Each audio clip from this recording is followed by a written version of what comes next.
On my birthday, my stepmother and stepsister threw a party for themselves. As I cleaned up their mess, my stepsister laughed and said, "You'll never be more than our servant." Years later, when she showed up begging for a job, she never expected to see me sitting behind the desk because I remember that day as if it happened yesterday. My birthday, supposedly a day to celebrate me, ended up being nothing more than an afterthought, a mere backdrop to the grandiose event that my stepmother and stepsister had orchestrated for themselves. The house was alive with chatter, laughter, and the clinking of glasses, but none of it was for me. I stood on the sidelines watching as they reveled in their own self-made world, while I was relegated to the role of the invisible servant. It wasn't just a party, it was a statement, a loud and cruel reminder of my place in their world. Thank you for joining us on this journey of growth and change. If you're inspired by these stories of overcoming challenges and embracing new beginnings, don't forget to hit subscribe. It's free and helps us create a space where we can share more powerful stories together. Let's get started. The decorations were extravagant, the kind of thing you'd see in a high-end magazine spread, but they felt hollow in my eyes. Every corner of the house was adorned with expensive flowers, luxurious balloons, and glimmering lights. My stepmother, flawless in her designer dress, floated from guest to guest, a beacon of charm and warmth. In contrast, I stood in the corner of the living room, gripping a plastic trash bag, picking up the remnants of the night. My presence was acknowledged by none, save for the occasional glance or whispered comment, but those were mere glances of dismissal, not recognition.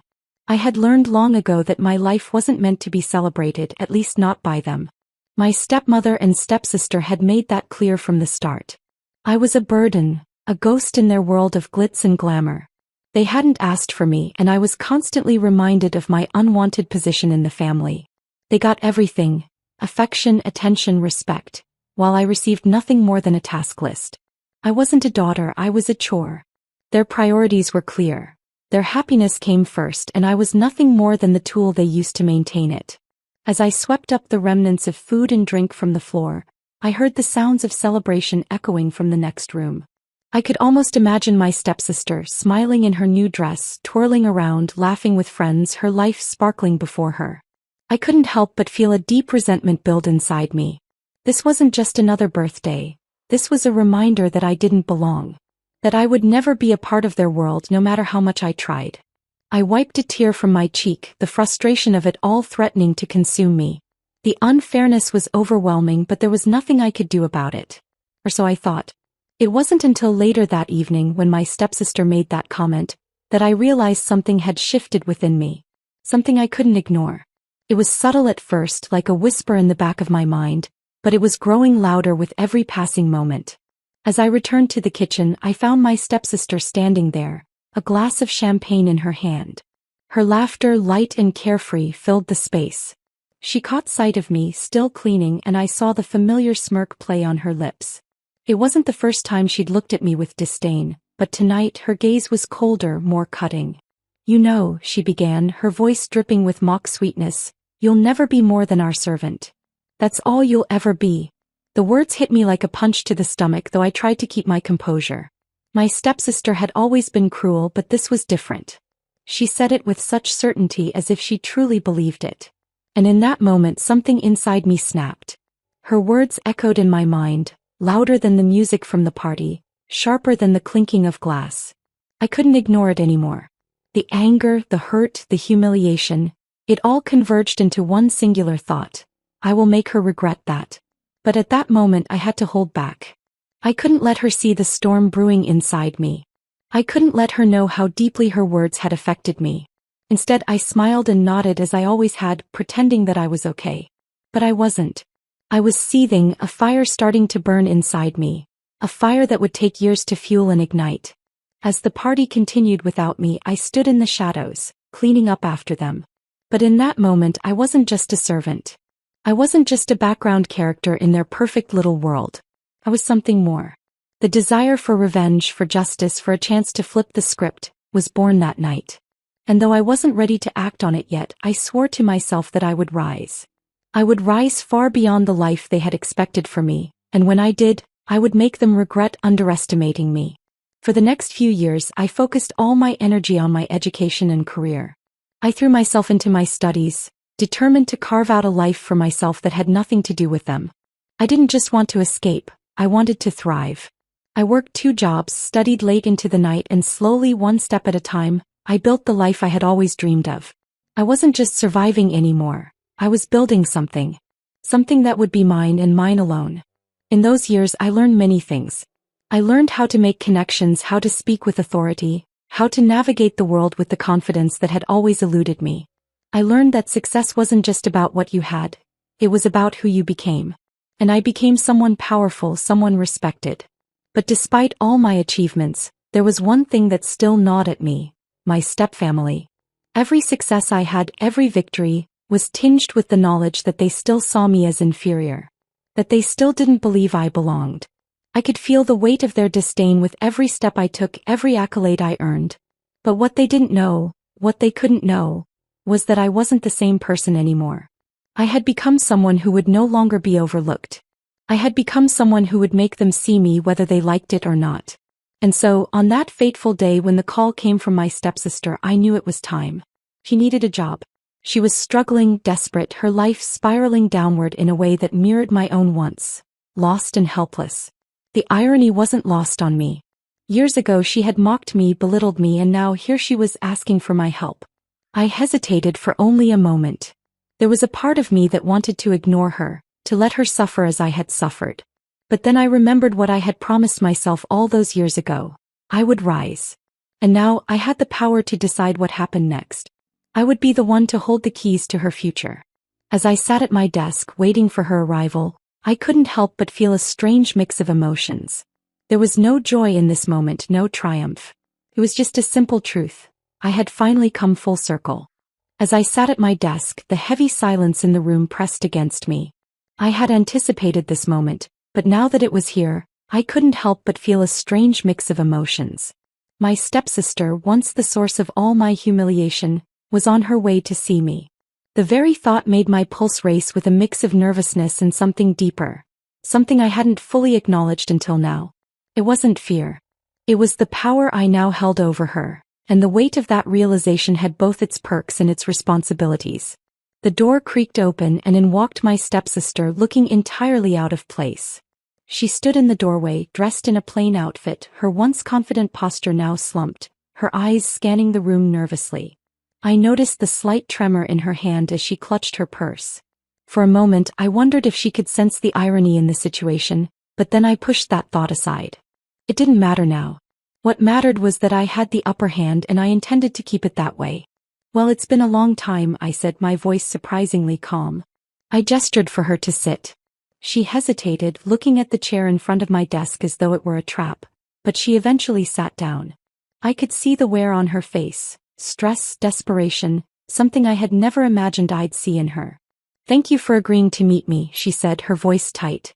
I really need this job. My situation isn't great right now." I couldn't help but marvel at the irony. She, the one who had once looked down on me, now sat before me, humbling herself in ways I never thought possible. She was pleading. But not just for any job, she was pleading for my help. And yet there was something about the way she said it that felt insincere. Perhaps it was the way she tried to hide the edge of entitlement that still lingered in her voice, or the faint trace of the old arrogance that I could still see in her eyes. "I'm sure you've been doing well with your connections and all," she continued, attempting to steer the conversation in a direction that flattered both of us. "I can do anything, any position you need filled, I promise. You know how hard I work. I can be helpful." Her words were carefully crafted, but I could hear the desperation behind them. She wasn't just asking for a job, she was trying to manipulate the situation, trying to remind me of the way she had always been in control. The thought made something inside me burn hotter, but I maintained my composure. This wasn't about emotion anymore. This was about power. "I don't doubt your abilities," I replied, my voice smooth. "But you know, things aren't as simple as they once were. You've got to prove yourself. Especially now." She shifted uncomfortably in her seat, clearly sensing that the power dynamic had shifted. The confident stepsister who once dominated every room now looked like a small child caught in her own web of self-made illusions.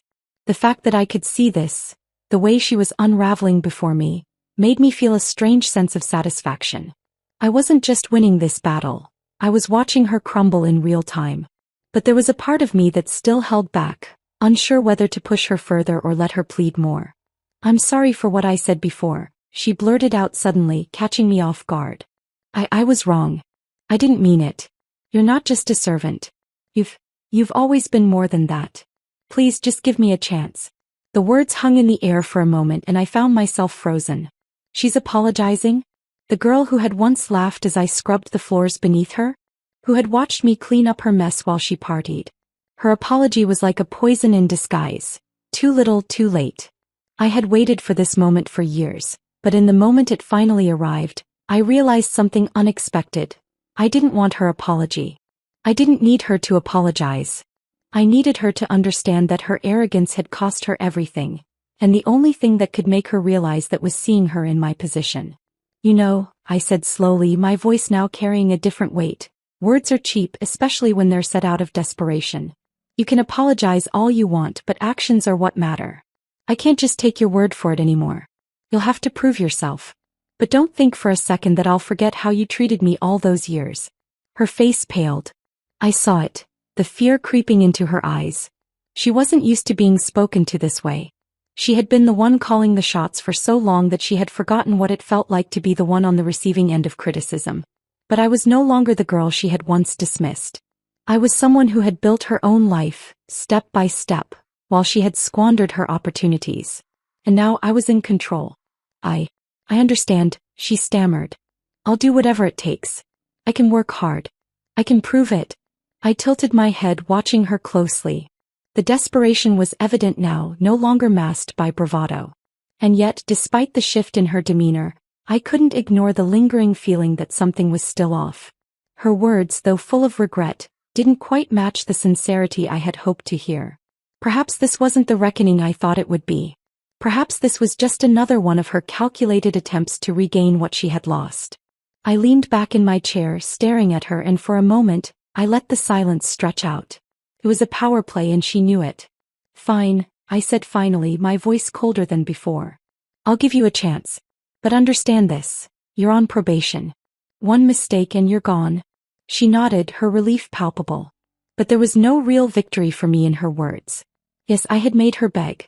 Yes, I had forced her into a position of weakness. But I also realized that her struggle was not the ultimate triumph. The real triumph was in how far I had come, from the girl she had mocked to the woman who now had the power to shape her fate. This wasn't just about revenge. It was about reclaiming everything I had lost, and ensuring that I never lost my strength again. As she left the office, a part of me expected to feel a rush of satisfaction, a sense of victory that would wash over me. But instead I felt something else, an overwhelming sense of clarity. The true power, I realized, lay not in making her suffer but in moving forward. In making her realize that her time had passed and mine was just beginning. And that was enough for me. The days that followed my encounter with my stepsister felt surreal, as though time itself had slowed down just to let me breathe in the moment of my newfound power. But the initial satisfaction of holding the upper hand over her began to fade as quickly as it had arrived. There was no instant gratification in seeing her beg for a job. The true nature of my struggle, of all the years I had spent overlooked and dismissed, settled in like a weight I couldn't shake. It wasn't just that I had risen above them. It was that I had spent so many years being invisible, being the quiet bystander in a world that never saw me, that I wasn't sure how to step into my new role fully. In the weeks that followed, I found myself stuck between two versions of myself. The person I had been and the person I was becoming. There was a noticeable shift within me as I began to lean into the strength I had gained over the years. But even with my professional success, I could not shake the past, nor could I escape the gnawing feeling that my progress was somehow incomplete. There was still so much of me that had been shaped by those years of struggle. It wasn't just that I wanted to rise above the life they had mapped out for me. It was that I wanted to prove I could become someone entirely different, someone they would have no choice but to reckon with. So I pushed forward. I worked harder than ever before, taking on additional responsibilities, seizing every opportunity that came my way. I spent countless nights studying, networking, and honing my skills, determined to make a name for myself in a world that had once excluded me. And slowly but surely I began to rise. The feeling of accomplishment was intoxicating, but even as I achieved success, there was a sense of loneliness that clung to me. The friends I made along the way, while kind and supportive, couldn't fill the void that had been carved by years of rejection and mistreatment. The hardest part wasn't the late nights or the sacrifices. It was the emotional scars that seemed to linger no matter how far I pushed them down. No matter how many accolades I received, no matter how many doors I opened, I could still hear the echoes of my stepsister's words from that night. "You'll never be more than our servant." It was a haunting phrase that I had buried deep within me, but it had never fully left. Every promotion, every milestone I reached felt hollow when I remembered that I was still, in their eyes, just the girl who cleaned up their mess. But I refused to let those voices define me. I worked harder, climbed higher, and ultimately landed a job that not only offered financial security but gave me a sense of autonomy I had never known. I was no longer a servant. I was a professional. And yet, as my career blossomed, I realized something profound. The more I succeeded, the more I felt disconnected from the life I had left behind. The scars I had carried for so long were still there, but they had become a part of me. A part of my drive, my resilience, my identity. It wasn't just about proving them wrong anymore. It was about proving to myself that I was worthy of the life I had built. One morning as I sat in my office, I glanced out the window and thought about the girl I had once been. The girl who had scrubbed floors, cooked meals, and done everything to make them happy, yet was never acknowledged in return. I thought about the years I had spent dreaming of a different life, wondering if I would ever escape the prison of their expectations. But as I reflected on my journey, I couldn't help but smile. I had made it. I had succeeded beyond anything I had ever imagined. I was no longer a bystander in my own life. I had become the architect of my own destiny. But then, just as the sense of accomplishment was beginning to settle in, the phone rang. My stepsister's name appeared on the screen. I stared at it for a long moment, the blood in my veins growing cold. I hadn't heard from her in years, not since that day she had asked for a job. What could she possibly want now? My heart raced with a mixture of curiosity and dread, but I answered the call anyway. "Hello," I said, my voice steady though my pulse was erratic. "Hi, it's me," she said, her voice strained. I don't know if you remember, but we used to be close and I need your help." For a moment I couldn't speak. The nerve of her. After all these years, after everything she had put me through, she was calling me for help? The girl who had called me nothing more than a servant? The girl who had dismissed me without a second thought? It was infuriating. But I kept my composure, my mind racing. "What kind of help?" I asked, trying to sound casual, though my thoughts were a whirlwind of confusion and frustration. I've gotten myself into some trouble," she continued, her voice barely above a whisper. I don't know what to do. I've been looking for a way out and I thought maybe you could help me. Please, I'm desperate." I could hear the crack in her voice, the vulnerability that was so foreign to me. It was hard to reconcile this version of my stepsister with the confident, smug girl I had once known. I felt an unexpected surge of sympathy for her, but at the same time, a part of me reveled in her desperation. She was the one now begging for something she had once denied me so easily. "What exactly do you need from me?" I asked, my voice cold now, each word measured. "I need a job," she said, her voice cracking. "I can't get back on my feet without one, and I've tried everything. I know I don't deserve it, but if you could just give me a chance." A part of me wanted to say no, to tell her that she had made her bed and now she had to lie in it. But then another part of me, the part that had suffered for so long, wanted to do what I had always dreamed of. To be the one who decided her fate. "Okay," I said, surprising myself with the calmness in my voice. "I'll give you a chance. But you need to prove yourself. You need to show me that you're serious about turning things around." There was a brief pause on the other end of the line, and then she exhaled a shaky breath. "Thank you. You don't know how much this means to me." I hung up the phone and sat back in my chair, reflecting on the choice I had just made. I had granted her a chance, but I knew deep down that this wasn't about mercy. This was about control. I was the one in charge now, and I was going to make sure she understood that. But as I thought about the years I had spent fighting to get here, I realized that this wasn't just about her. It was about me, about taking charge of my life and my future, and proving to myself that I had finally become the person I had always wanted to be. The call from my stepsister had shaken me more than I cared to admit. As soon as I hung up, I sat at my desk for a long while, just staring at the wall. A strange emptiness washed over me, but it wasn't the emptiness of regret or doubt. It was something deeper, more primal.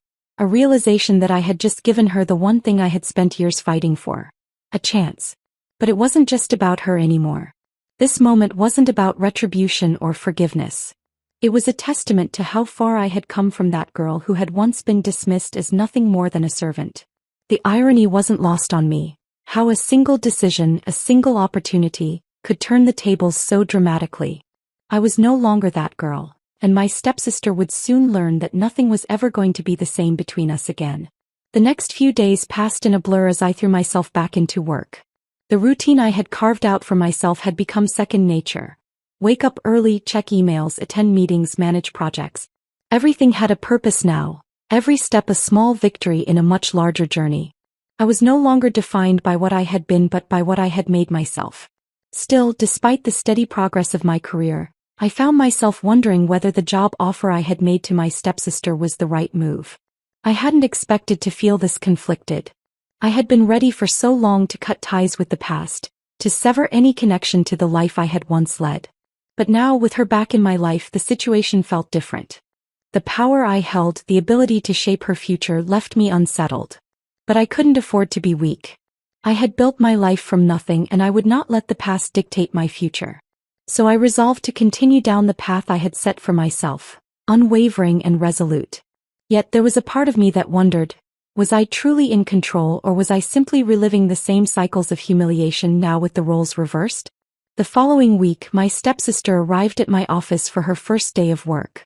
I watched her walk into the building with a look of nervous anticipation, a far cry from the confident young woman who had once treated me as inferior. She had changed in ways that weren't immediately visible, but I could sense the difference in her every move. There was no arrogance in her posture now, no smugness in her smile. She was lost, adrift, and for the first time I felt a strange pity for her. I quickly shut down the sentiment. Pity would not help me now. I had to stay focused. This wasn't about her. This was about me. As she entered my office, I could see the trepidation in her eyes. Her footsteps were tentative, as though she was walking on eggshells. She had the look of someone who had nothing left to lose, someone who was trying desperately to regain what she had lost. For a brief moment, I allowed myself to feel a flicker of satisfaction. She had come to me for help, but in reality, it was I who was in control now. "Morning," she said, her voice shaky but polite. "I'm ready to get started." I nodded, not offering any words of encouragement. My role wasn't to nurture her, she had never nurtured me. My job was to assess her, to see if she was truly capable of change. "Let's start with the basics," I said, handing her a set of files. "These are some of the projects we're currently working on. I need you to familiarize yourself with them and let me know if you have any questions. But understand this, I expect results. Not promises, not excuses. You either prove yourself or you're out." She nodded, swallowing hard. I could tell she was struggling to maintain composure, but there was a sense of humility in her that hadn't been there before. It was as though the walls she had once built around herself were slowly crumbling, leaving her vulnerable in a way I hadn't anticipated. The first few days passed uneventfully. She worked diligently, completing the tasks I assigned her with a level of competence that surprised me. But I was careful not to let my guard down. There was still something about her that felt off, something I couldn't quite place. Perhaps it was the way she held herself when she thought no one was watching, or the slight edge of impatience that still lingered in her words. I had learned the hard way that people didn't change overnight, and I wasn't about to let her slip past me with a few good days of work. She had to prove herself, and I was going to make sure she did. One afternoon, I asked her to meet me in the conference room. We needed to discuss a particularly important project I had been overseeing, one that required a keen attention to detail. As I laid out the plans and outlined the deadlines, I noticed her shifting in her seat, her eyes darting around the room. It was subtle, but I could see it. A sense of unease, of fear, creeping into her expression. The old arrogance was gone, replaced by something else. A self-doubt I hadn't expected. When I finished outlining the project, I paused, watching her closely. "Do you think you're ready for this?" I asked, my voice calm yet laced with a challenge. She hesitated, then nodded. "Yes, I'm ready. I'll give it my best shot." I studied her for a long moment. In that silence, I could hear the weight of her words, the undertones of desperation. She wasn't just asking for a chance. She was pleading for validation. For the first time, I realized that her struggles were far deeper than I had anticipated. She wasn't just trying to rebuild her career, she was trying to rebuild herself, to reconcile with the person she had become. But even in the face of her vulnerability, I didn't flinch. She had to earn my respect just as I had earned my own. She wasn't going to receive any handouts from me. I had worked too hard to get to this point, and I wasn't about to let her slip back into the same patterns that had once defined her. "Prove it," I said, my voice steady. "And I'll give you the opportunity you're asking for. But if you fail, don't expect another chance." She nodded, her eyes filled with a mixture of determination and fear.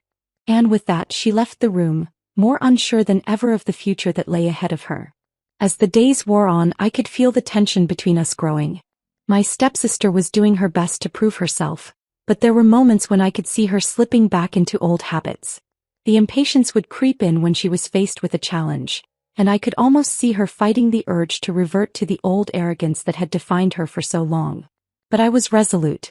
I was watching her closely, waiting for her to falter. Every small misstep was a reminder that she hadn't fully learned the lessons she needed to, and I wasn't about to let her think she could walk away unscathed. The power, I realized, was not in the opportunity one had given her. The power was in the control I still held. And with every passing day, I grew more certain that this wasn't just about her redemption. This was about my own, about proving to myself that I could not only rise above the past but rewrite it entirely. It had been weeks since I offered my stepsister the job, and as each day passed, I grew more certain that I had made the right decision. I watched her closely, evaluating every move, every word she spoke. Despite the initial discomfort of having her back in my life, the control I felt as I observed her struggle with the responsibilities I had handed her was strangely satisfying. I was no longer the helpless girl who had once been humiliated and dismissed. Now I was the one in charge. And yet, as much as I relished in the power of that control, a small part of me felt a lingering unease, a whisper at the back of my mind that warned me things might not be as simple as they seemed. And then on a Tuesday afternoon the phone rang. The name on the screen was one I had come to dread: my stepsister. I hesitated before answering, my finger hovering over the screen. What could she possibly want now?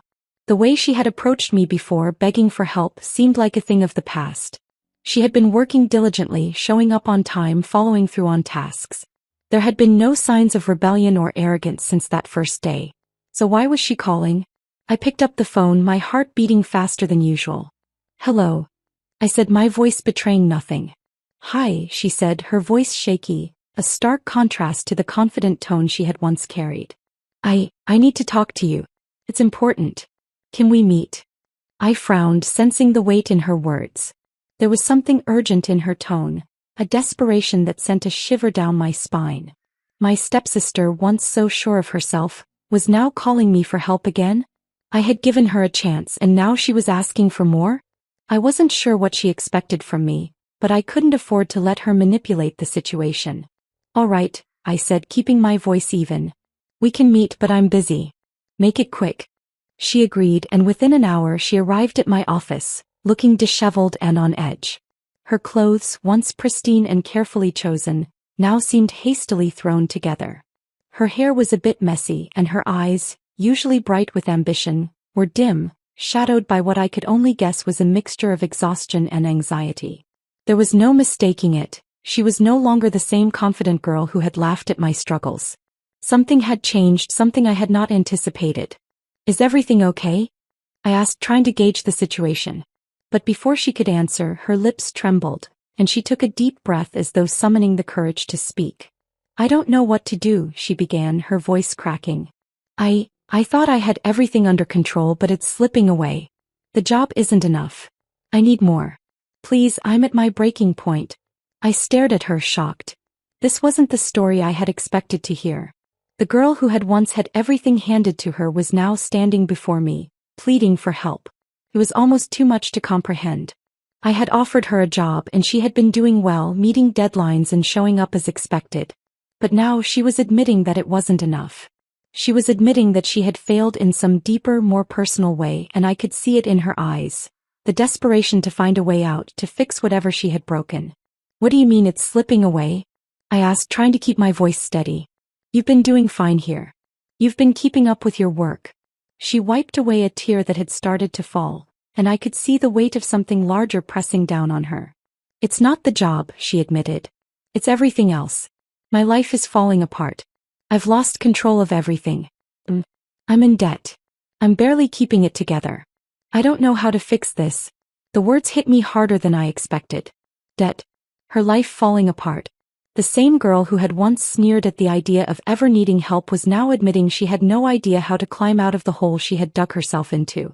I could feel a strange mix of emotions swelling inside me. Anger, satisfaction, pity. But most of all, I felt something I hadn't expected: sympathy. She had built her life on the belief that she was superior, that she could take whatever she wanted without consequence.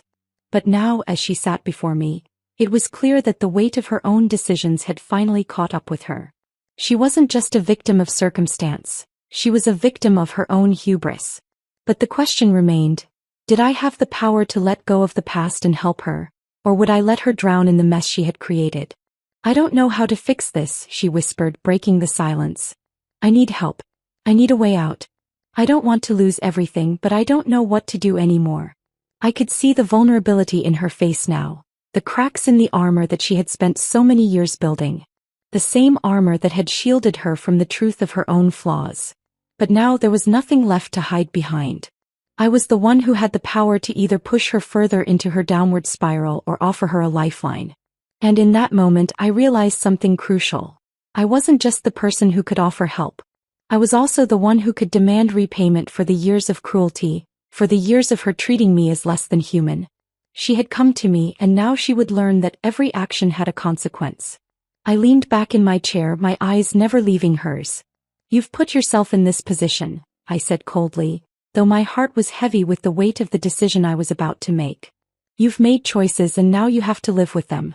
But I'm not going to let you drag me into your mess. She flinched, the words stinging more than I intended. But it was the truth. She had made her own bed, and it was time for her to lie in it. I wasn't going to play the role of the benevolent savior, rescuing her from her own mistakes. But even as I spoke those words, I could see the hurt in her eyes. I could see the desperate, broken person who was finally facing the consequences of her actions. But, I continued, my voice softening just slightly, I'll give you one more chance. But you need to prove that you're willing to change. I'm not going to help you unless I see real effort. This job isn't just a lifeline, it's a chance to rebuild. But if you waste it, you won't get another. She nodded, a silent tear falling down her cheek as she absorbed my words. And though I knew she didn't fully understand the weight of the ultimatum I had just given her, I also knew that this was the point of no return. She had crossed a line, and now the stakes were higher than ever. The game was no longer just about her redemption. It was about how far she was willing to go to prove she deserved to stand beside me. As she left the office, I sat there, the room still heavy with the tension of our conversation. I had given her a chance, but I knew that the real test was just beginning. Would she rise to the occasion, or would she collapse under the weight of her own failures? Either way, I was no longer the girl who had once been invisible. I was the one who held the power, and I was going to make sure she knew it. The days following my stepsister's admission of desperation felt like a test of sorts. There was an underlying tension in the air every time we passed each other in the office. It was as though we were both walking a tightrope, she trying to prove she was worth the second chance, and I holding the balance of power, uncertain whether to extend my trust or withhold it completely. I knew that I couldn't afford to let emotions cloud my judgment, but as time passed, I found myself wondering how far I could push her before she broke. It wasn't about vengeance anymore. It was about proving that I wasn't the same person I had been, and she wasn't the same person she used to be either. One morning, as I sat behind my desk reviewing some reports, I heard the soft knock on my office door. Without looking up, I gestured for her to come in. She hesitated for just a moment, then stepped in, her posture stiff but determined. She had been doing well the past few days, completing tasks without complaint, asking the right questions and generally keeping her head down. But there was something different about her this time, something that made my heart skip a beat. It wasn't just her usual nervous energy. It was a look in her eyes, one I hadn't seen before. A flicker of fear perhaps, but also something deeper, something that resembled resolve. I need to talk to you, she said, her voice trembling ever so slightly. It's important. I set the report aside, leaning back in my chair, my fingers steepling in front of me. Go ahead. I'm listening. She took a deep breath before continuing. I'm not sure how to say this, but I'm afraid that I'm not the right fit for this job. I've tried, I really have, but I feel like I'm failing. I know I haven't been perfect and I just can't help but feel like I'm holding you back.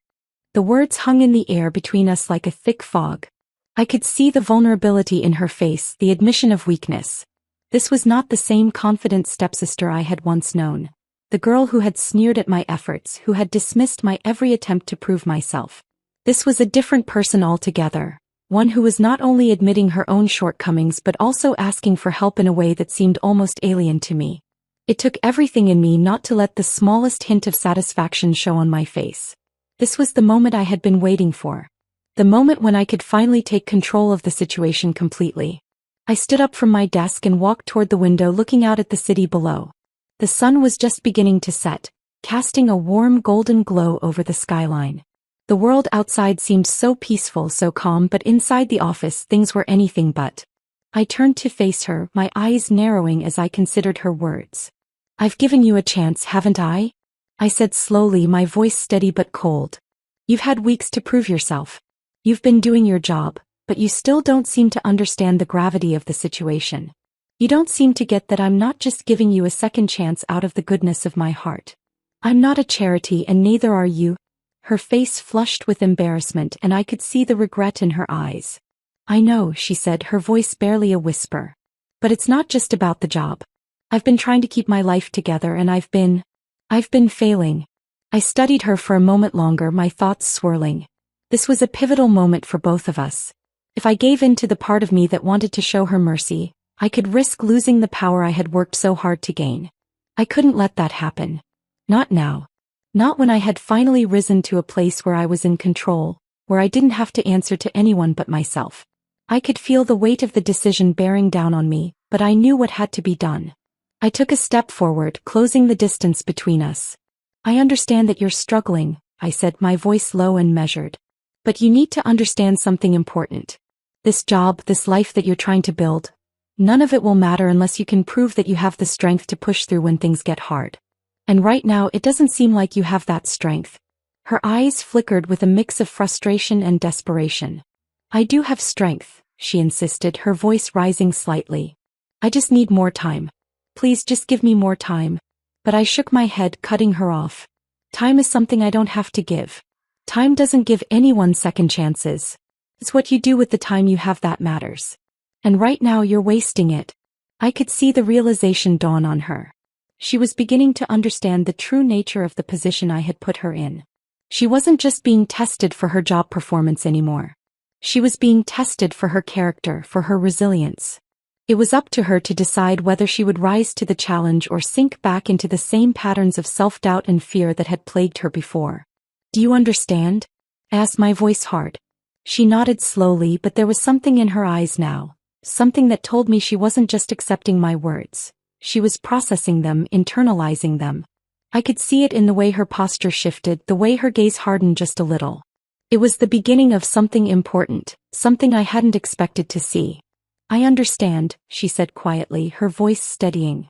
I nodded in response. Good. Now show me. Prove it. For the rest of the day the atmosphere between us was different. There was an unspoken understanding, a tension that hung in the air as I watched her work with newfound determination. It was as if she had flipped a switch, suddenly more focused, more serious about her responsibilities. She no longer looked lost or unsure. She looked like someone who had finally recognized the stakes, someone who understood that the only way to survive was to prove her worth. By the end of the day I couldn't help but feel a strange sense of satisfaction. Not because I had broken her down, but because I had seen her rise from the ashes of her own failures. She had taken the challenge and now it was up to her to continue proving herself. But what struck me the most was that she wasn't just proving herself to me. She was proving herself to herself. As I sat back in my chair that evening, reviewing the work she had completed, I realized that the power I held over her wasn't just about control. It was about transformation. I had forced her to confront the reality of her situation, and in doing so, I had given her the chance to rebuild her life. It was up to her now to take that chance and make something of it. But no matter what happened next, I knew one thing for certain. I wasn't the same person I had been before. I wasn't the girl who had been discarded and forgotten. I was someone new, stronger, wiser, and fully in control of my own destiny. And as long as I held that power, I would never allow anyone to take it from me again. The days after I had made her confront the reality of her situation were filled with a peculiar tension. It was as though the roles had shifted beyond just our professional duties. There was an undercurrent of something deeper now, something I hadn't anticipated. She had risen to the challenge, I could see that much. Her work ethic had transformed. Her demeanor had softened. But that spark of vulnerability, the fear that she might fail, still lingered in her eyes. She no longer had the arrogance that once defined her, but now as she strove for redemption, I realized that I wasn't entirely sure what I wanted out of this process. I sat at my desk reviewing her progress on a new project. She had taken it on with a fierce dedication I hadn't expected. It was as if the weight of the task was something she had to prove to herself, not to me.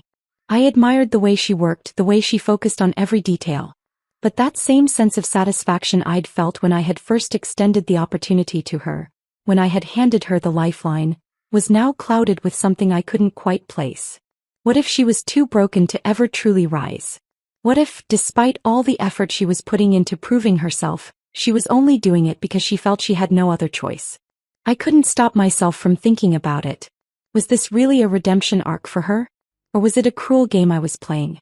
I had watched her for weeks, seeing the way she had tried to regain control, but part of me wondered if I was simply giving her false hope. I had made her beg for help, I had forced her to face her worst fears, and now, despite her progress, I still wasn't sure if I could trust her fully. Was I being too harsh? Or was I doing what was necessary for her growth? The door opened with a soft click, pulling me from my thoughts. She stood there, standing just outside my office, her hands slightly trembling as she nervously fidgeted with the edge of her blouse. Her face was a mixture of resolve and hesitation. She looked like a different person, a far cry from the girl who once mocked me with every passing glance. But I could still sense the vulnerability in her presence. She wasn't ready to fully accept that she had changed. She still believed that she had to prove herself in ways that went beyond what was necessary. "Can we talk?" she asked, her voice unsteady but polite. I nodded, motioning for her to enter. She walked into the room, closing the door behind her softly. I gestured for her to sit, not saying a word as she lowered herself into the chair across from me. For a moment, the silence between us felt charged, and I couldn't help but feel as though something important was about to unfold. She had come to me with a request, but this time it was different. This wasn't about the work she had done or about making up for past mistakes. This time it was about something deeper, something personal. "I've been thinking a lot about what you said," she began, her voice hesitant. "About needing to prove myself. I've been working so hard to show you that I can change. But I don't know if I can. I don't know if I can ever undo what I did before. The things I said, how I treated you, how I treated everyone." She paused, looking down at her hands in her lap. Can you ever forgive me for that? Can you ever see me as someone who's worthy of your trust?" The question hung in the air and I felt my heart tighten. For all her bravado, for all her earlier arrogance, here she was, vulnerable and unsure, asking for forgiveness in a way that completely shifted the dynamic between us.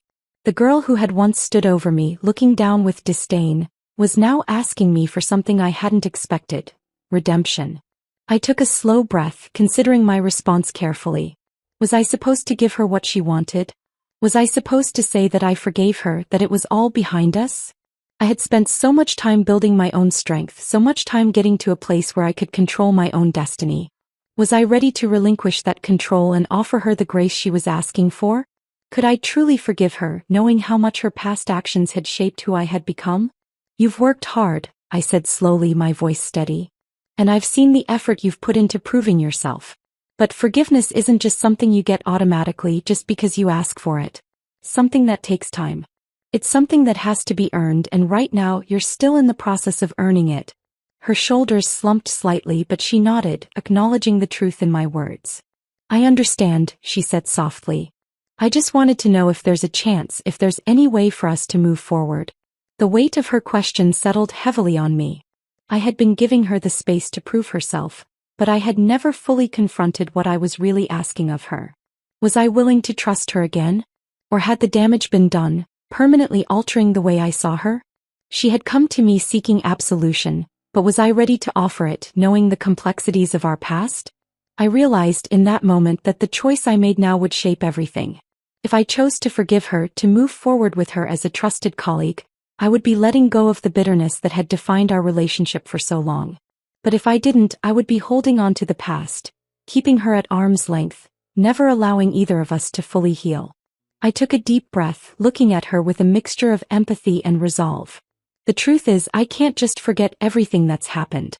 But I can try to move forward if you show me that you're not the same person you were. If you keep proving to me that you can be trusted, then I'm willing to start over. But don't mistake that for forgiveness. It's a second chance, nothing more. She looked at me, her eyes glistening with what I could only assume was relief and uncertainty. I could see the conflict in her. She wasn't sure whether she was relieved or afraid that the opportunity one was offering was fragile. But I knew that this was the right thing. It was not about offering complete forgiveness, but about allowing the possibility of healing. I won't let you down, she said, her voice firm. I'll prove that I can be someone you can trust. I nodded, but a part of me wondered if she truly understood what it meant to earn trust. The road ahead would be difficult, but at least now we both knew where we stood. This wasn't about erasing the past. It was about learning from it, building something new from the ruins. I had given her a chance, but it was up to her to make it count. As she left my office that day, I sat there reflecting on the decision I had just made. There was still so much uncertainty in the air, so much left unresolved. But for the first time in a long time, I felt a sense of peace. The power had shifted not just in my office but in my heart. I wasn't the same person I had been before, bitter, resentful, holding on to the past. I was learning to move forward, to open the door to possibilities I hadn't considered before. But as I sat there, I knew one thing for certain. This was just the beginning. As the days passed after my conversation with my stepsister, I couldn't shake the weight of the decision I had made. Offering her a chance to prove herself wasn't an easy choice, nor was it one I made lightly. It was a gamble. Would she truly change, or was this just another attempt to manipulate the situation to regain the upper hand? I had no way of knowing.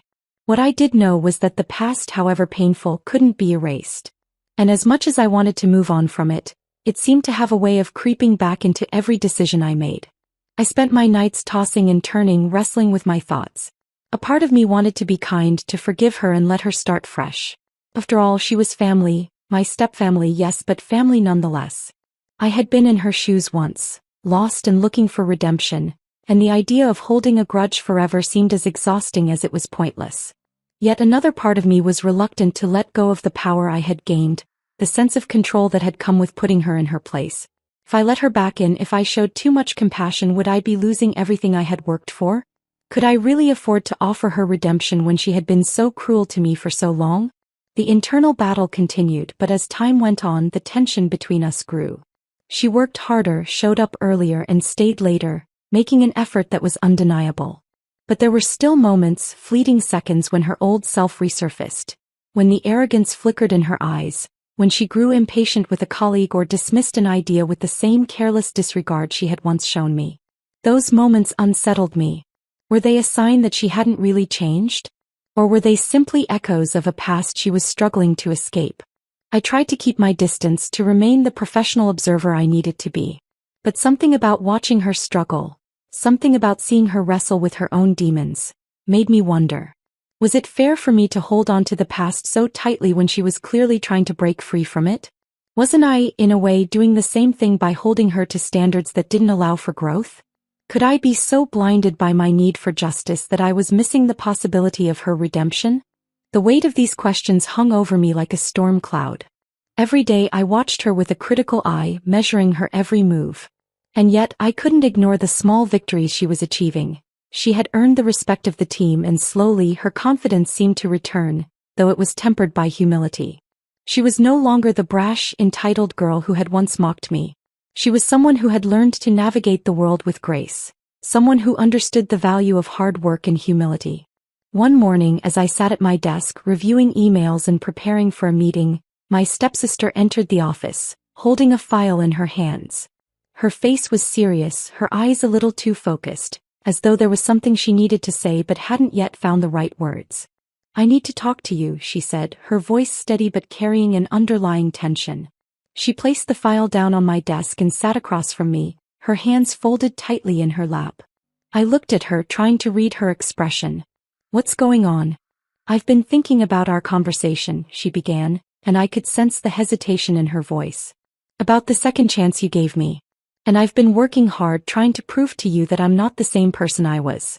But I'm not sure it's enough. I feel like I need to make things right between us.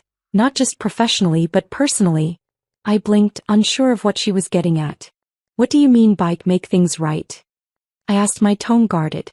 She hesitated again, her gaze dropping to her hands before meeting my eyes once more. "I want to apologize," she said, her voice softer now. "For everything. For the way I treated you, for everything I said. I was cruel and I'm sorry. I've realized that what I did wasn't just hurtful. It was wrong. And I don't expect you to forgive me. I just wanted you to know that I'm sorry and that I'm trying to do better." The sincerity in her voice took me by surprise. I had heard apologies from her before, but they had always felt empty, like words meant to placate, not truly change. But this was different. She wasn't just apologizing for the sake of doing so. She was acknowledging the depth of the harm she had caused, and that in itself was a significant step. I leaned back in my chair, taking a moment to absorb what she had said. The old part of me, the part that had been wronged for so long, wanted to reject her apology outright, to remind her of all the pain she had caused. But the other part of me, the part that had fought so hard to get here, to become someone who could look at her with clarity instead of resentment, saw something different in her now. I saw a person who had grown, who was facing her own demons and doing the hard work of change. I saw a person who, for the first time, was trying to make amends. "I don't know if I can forgive you," I said slowly, my voice softer than I intended. "But I appreciate that you're taking responsibility for your actions. That means more than you might think." She nodded, a faint smile touching her lips. "I understand. I don't expect anything from you. I just needed you to know that I'm not the same person anymore. I'm not asking for your forgiveness, but I'm asking for a chance to prove that I'm worthy of it. Worthy of your trust." I looked at her, and for the first time, I saw her not as the stepsister who had once treated me like dirt, but as someone who had fought to rise above her past. The question that had lingered in my mind for so long, whether to offer her redemption or continue holding on to the power I had gained, felt less pressing now. In that moment, I realized that redemption wasn't something I could give her. It was something she had to earn, and she was already on the path to earning it, one step at a time. "I can't promise you that everything will be easy," I said, my voice steady but firm. "But I can promise that if you keep showing me that you're committed to changing, then I'll keep giving you the chance to prove it." She smiled then, a genuine smile that reached her eyes. It was a small victory for both of us, a sign that the walls between us were slowly starting to crumble. As she left my office, I sat there for a long time, reflecting on everything that had led to this moment. The choice to forgive, the choice to trust. Those were not easy decisions. But in that moment I realized that the true power didn't lie in holding on to past wrongs. The true power was in moving forward together and allowing ourselves to heal. And as much as I had once yearned for revenge, I now saw that redemption for both of us was the real victory. The following weeks unfolded with an unexpected ease, and though I had told myself I would remain cautious, I couldn't ignore the subtle changes I saw in her. My stepsister, the girl who had once been a figure of arrogance and disdain, was transforming before my eyes. It wasn't just the work she was doing, though she had exceeded all expectations. It wasn't just the fact that she was doing it all with a sincerity I hadn't known she possessed. It was something deeper, something I couldn't put my finger on. Every time she came into my office, she seemed a little more comfortable in her own skin. Her posture was less stiff, her voice more confident, though still tempered with a quiet humility. And as she made small efforts to connect with the team, to build relationships that weren't just based on the work she was assigned, I saw something that I hadn't seen before. Vulnerability. Genuine, honest vulnerability. One afternoon, after a particularly difficult meeting, she walked into my office with an air of determination I hadn't seen in her before. She had a file in her hands, and I could tell by the way her jaw was set that this wasn't just another day at the office. "I think I need to tell you something," she said, her voice steady but laced with apprehension. I gestured for her to sit, my curiosity piqued. "Go ahead," I said, leaning forward slightly, my eyes narrowing with interest. She sat down across from me, placing the file on the desk. I've been thinking a lot lately, she began, her voice softening as she spoke. About everything. About how I've been acting and why I've been so defensive. And why I've treated people the way I did. I think I've always believed that if I pushed everyone away, if I made them see me as something above them, I wouldn't have to deal with the fear of being vulnerable. The fear of not being good enough. I remained silent, allowing her the space to continue. I had always known that she had built walls around herself. But hearing her articulate it, hearing her acknowledge her own fears, was something I hadn't expected. I've always been afraid, she continued, her eyes locking with mine. Afraid of failing, afraid of not living up to expectations, especially my own. But lately I've been realizing that the only way to succeed isn't to protect myself from everything. It's to face my mistakes, to deal with the fear and let go of this idea that I have to be perfect. I felt a lump form in my throat as I listened to her words. There was something so raw in her confession, so painfully honest, that it took me by surprise. For the first time I could see the depth of her inner struggle. This wasn't just about her past actions. This was about a girl who had been broken by her own insecurities, someone who had created a world around herself to shield herself from the very things that had held her back. For a moment I wasn't sure how to respond. I had spent so many years holding on to the bitterness of our past, unable to let go of the things she had done to me. But now, as I sat in front of her, I realized something important. She wasn't the only one who needed to let go. I had been holding on to the past for far too long, letting it shape my every decision. I had been holding on to my need for justice, for revenge, but in doing so I had forgotten what it meant to forgive, to move on. I'm sorry, she said suddenly, her voice trembling. I know I can't change what I did, but I want you to know that I regret it. I regret the way I treated you, the way I treated everyone. I wasn't trying to hurt you, but I know I did. Her words hit me harder than I expected. I had spent so many years holding on to the hurt she caused, convinced that I needed to make her understand the depth of my pain before I could move on. But now, as I watched her, I realized that the power of healing wasn't in making her pay for her past actions. It was in forgiving her, not for her but for myself. Thank you for saying that, I said quietly, my voice barely above a whisper. But you don't need to apologize to me anymore. You've already shown me that you're willing to change. And I think that's enough. Her eyes widened and she looked at me as though she had never heard anything so profound. Really? She asked, her voice filled with disbelief. I nodded, a small smile tugging at the corner of my lips. Yes. I can see that you're trying, and that's all anyone can do. Trying to do better, trying to be better. The room was silent for a moment as we both processed the weight of what had just been said. I felt a sense of peace wash over me. A quiet clarity that had eluded me for so long. The anger, the resentment, it was all gone. In its place was something I hadn't expected. Empathy. I had finally understood that my stepsister's transformation wasn't just about her. It was about me too. I had been holding on to my own fears and insecurities, afraid to let go of the past, afraid to move on. But now I could see that the only way forward was to embrace the changes that had happened between us, to let go of the past and make space for the future. She smiled, a genuine smile that lit up her face. I don't know what to say, she said softly. You don't have to say anything, I replied, my voice steady. Just keep proving that you're capable of change. That's all I need from you. Her smile deepened, and for the first time I saw the girl I had always hoped she could be. The walls she had built around herself were crumbling, and in their place I saw someone who was learning to trust, learning to be vulnerable, and most importantly, learning to forgive herself. As she left my office that day, I sat back in my chair, reflecting on everything that had led me to this moment.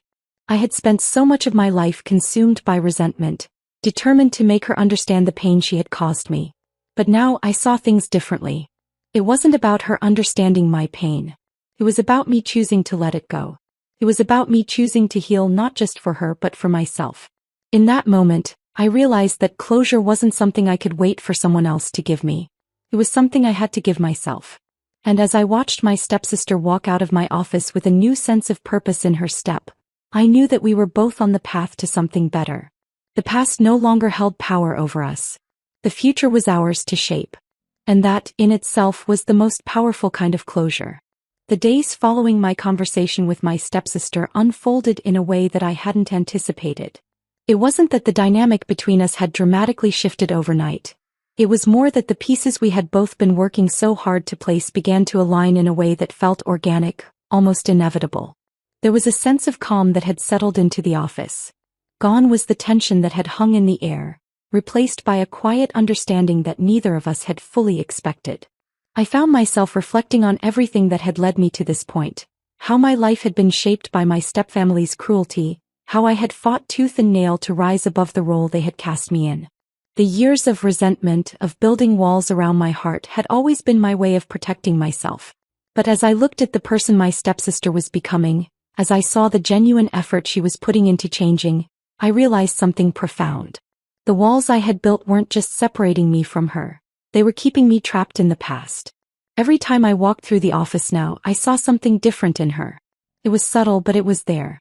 Her interactions with the team were becoming less guarded, more open.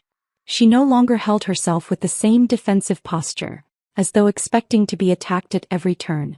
There was a softness to her now, a humility that had replaced the arrogance that had once defined her. She had become a person who was no longer afraid to show vulnerability, to admit that she didn't have all the answers, to ask for help when she needed it. And in that, I saw myself. A person who had spent so much of her life afraid to show weakness, afraid to be anything less than perfect. One afternoon as I was preparing for a meeting, she knocked softly on my door. Her face was more serious than usual, but there was something in her eyes that caught my attention. A mixture of resolve and quiet hope. "Can we talk?" she asked, stepping into the room before I had a chance to respond. I motioned to the chair across from me. "Of course. What's on your mind?" She sat down, her hands clasped together nervously in her lap. There was a silence between us, one that seemed to stretch longer than either of us expected. She looked at me, and for the first time I saw her hesitate, unsure of how to proceed. "I've been thinking about what you said to me," she began, her voice a little shaky but firm nonetheless. "About proving myself. About moving forward. And I've realized something." He paused, taking a deep breath. "I've spent my whole life trying to be perfect. Trying to be someone I'm not. And I think that's what's been holding me back.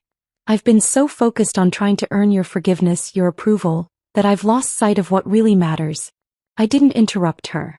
Instead, I simply waited for her to continue, the weight of her words settling over me. "I've been running from the past for so long," she said softly. "But I can't keep running anymore. I can't keep pretending that I'm the person I was.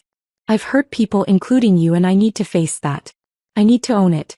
And I want to prove to you, not just through my actions, but by showing you who I really am, that I can be someone worthy of your trust."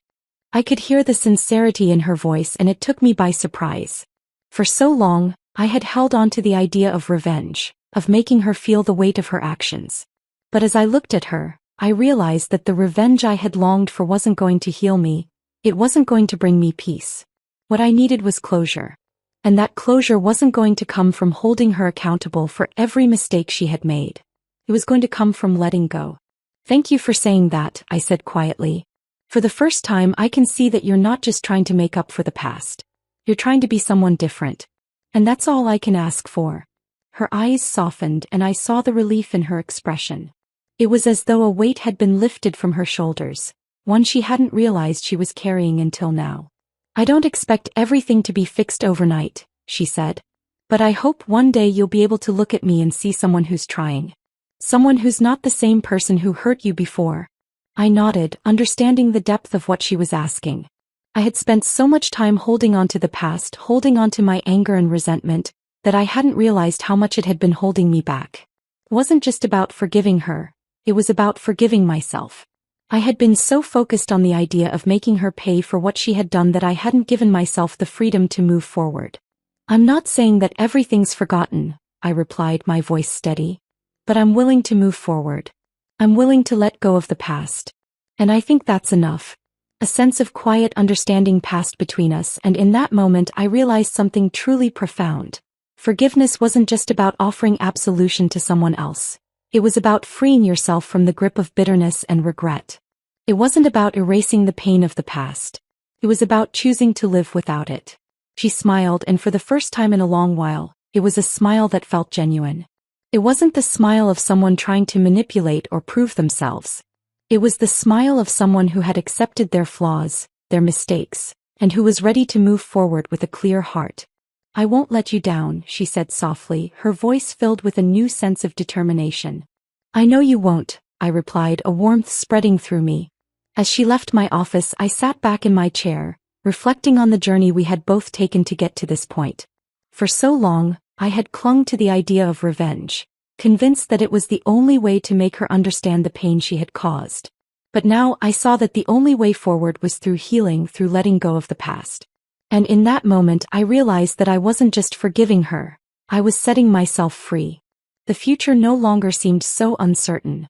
The power that had once felt so fragile, so tenuous, was now mine to shape, not through anger or resentment, but through growth and understanding. And in that I found peace.